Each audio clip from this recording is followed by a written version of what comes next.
My amendment strikes the funding for Taiwan Security Cooperation Initiative. This amendment would strike $1 billion in military assistance to Taiwan. This funding will be used to provide a wide variety of assistance, including planes, drones, missile defense, munitions, and more. However, this is an increase of $700 million from the fiscal year 25 NDAA, which authorized only $300 million. So this is quite a jump in funding. The entire defense budget of Taiwan is less than $20 billion. We've given Taiwan over $2 billion in funding and munitions over the last 2 years. Increasing foreign aid to Taiwan will only increase their reliance on the U.S., and increasing funding by $700 million to $1 billion when our own interest on our debt is over our entire military budget is America last. The United States is $37 trillion in debt, and in fiscal year 24, the government spent over $1.8 trillion more than it took in, and the interest alone on our debt has exceeded $1 trillion. We can't afford to fund other countries' militaries and secure other countries' borders. Before we start worrying about Taiwan's borders or Ukraine's borders, we should focus on deporting every single illegal alien who invaded our borders, broke our laws, raped our women and children, and murdered our people. Mr. Speaker, I reserve. The gentlelady from Georgia reserves. For what purpose does the gentlelady from Hawaii seek recognition? Mr. Speaker, I yield myself 2 minutes in opposition. Thank you, Mr. Speaker. Gentlelady claim the time in opposition. I claim my time in opposition. The gentlelady is recognized for 5 minutes. Thank you. I rise in strong opposition to this amendment to striking funding for the Taiwan Security Cooperation Initiative. Coming from Hawaii on the front lines of the Indo-Pacific, I know firsthand how critically important it is to keep our ties in this region strong. The Taiwan Security Cooperation Initiative is not just another line item. It is a vital provision that enables Taiwan to maintain its self-defense capabilities and sends a clear message to both Taipei and Beijing that the United States is serious about deterrence. It keeps us out of that war that the sponsor of this amendment is so concerned about. Cutting this funding would only invite Beijing to push harder, not pull back.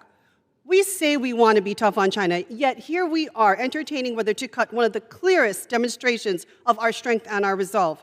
The fact that this amendment has even been made in order undermines us. Just giving this amendment airtime sows seeds of doubt in Taiwan as to our support and further emboldens Beijing.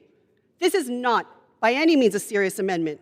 In this very same bill that we are debating, we are considering bipartisan provisions that strengthen our defense relations with Taiwan, expanding DoD's annual readiness assessments, even Republican-led amendments to invite Taiwan into RIMPAC and bolster its energy security. These are the kinds of amendments that are aligned with the United States' interests. These are the kinds of amendments that foster deterrence, not instigate and facilitate Chinese propaganda, as this one would. Because when we question our support for Taiwan outright, as this amendment does, onlookers will wonder, what else are we willing to walk back on? Who else will we abandon on the line? That is not the message we should be sending. This amendment is nothing more than a political stunt that should never have seen the light of day. Beijing is watching, my friends. Passing this amendment is a win for China. Do not be fooled. I yield back my time. Does the gentlelady reserve or yield back? Reserve the balance of The my time. gentlelady reserves. The gentlelady from Georgia is recognized. Thank you, Mr. Speaker. I think everyone has to be honest in here and admit to the fact that our United States military has a strong presence in the Indo-Pacific. The United States is not backing down to China. However, we shouldn't have to fund Taiwan's security and military at $1 billion. Mr. Speaker, I reserve. Georgia reserves. The gentlelady from Hawaii is recognized. Thank you, Mr. Chair. At this time, I would like to yield 1 minute to the gentleman from Georgia, Mr. McCormick. The gentleman from Georgia is recognized for 1 minute. Colleagues, I rise today in strong opposition to Ms. Greene's amendment to eliminate funding for Taiwan Security Cooperation Initiative. I know that my colleague is trying to save money and put America first, and I respect that. But defunding support to Taiwan that was requested by the Trump administration has consequences that would do exactly the opposite of what I believe the gentlelady is trying to achieve. Peace through strength saves money, saves lives, and puts America interests first. President Trump recognized that, which is why he requested Congress double the funding for this program to preserve peace in a critically important region. Trade in the Indo-Pacific accounts for about 40% of the world's GDP. 21% of the global trade passes through the Taiwan Straits, including 40% of the world's container fleet. Taiwan Semiconductor Manufacturing Company produces 90% of the world's AI chips, which are crucial to the American economy. A war in this region would be a global catastrophe. Our Taiwanese allies are already awaiting overdue delivery of American military supplies. The gentlelady has 2 minutes remaining. I can give you 30 seconds. The gentleman from Georgia is recognized for an additional 30 seconds.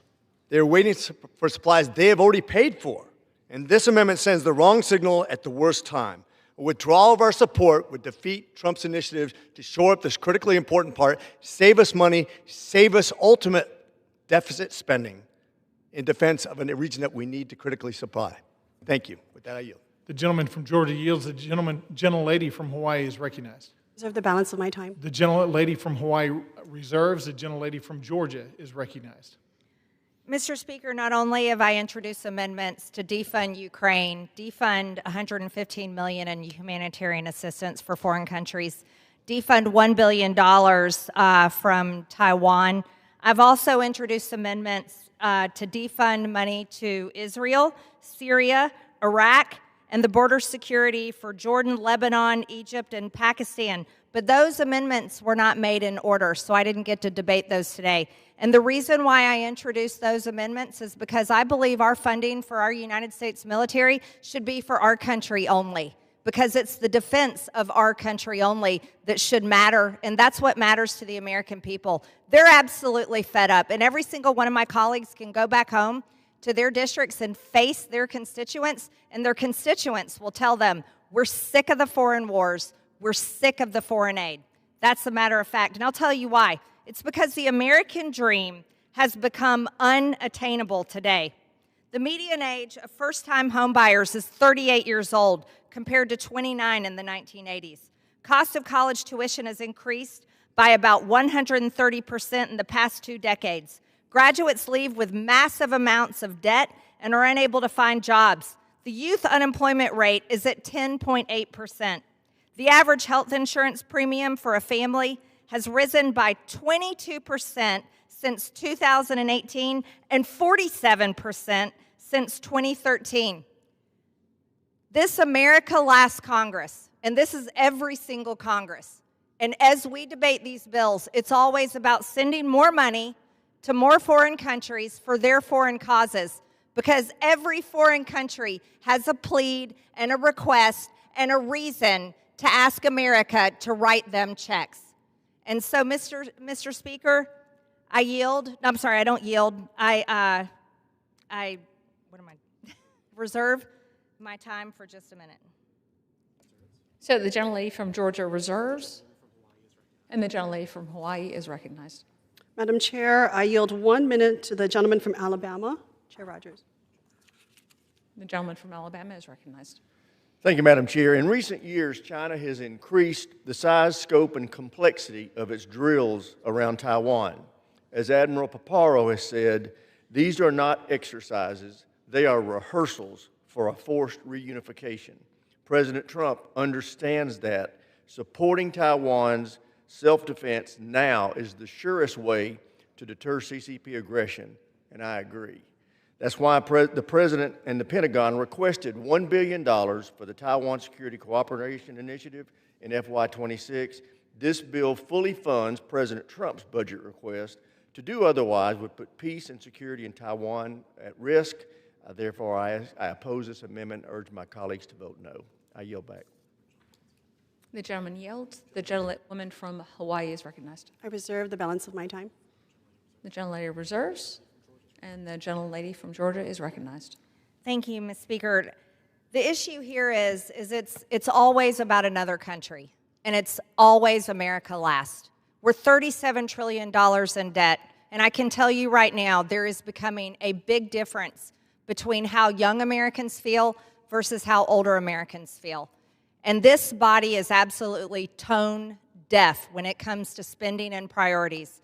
When young Americans today are hopeless for the future, don't believe that they'll be able to afford to buy a home, can't afford the cost of living, but yet here in Congress, the debate goes on and on about how much more money we should send to more foreign countries around the world. The United States Congress is absolutely losing the support of the American people, and that goes for both political parties.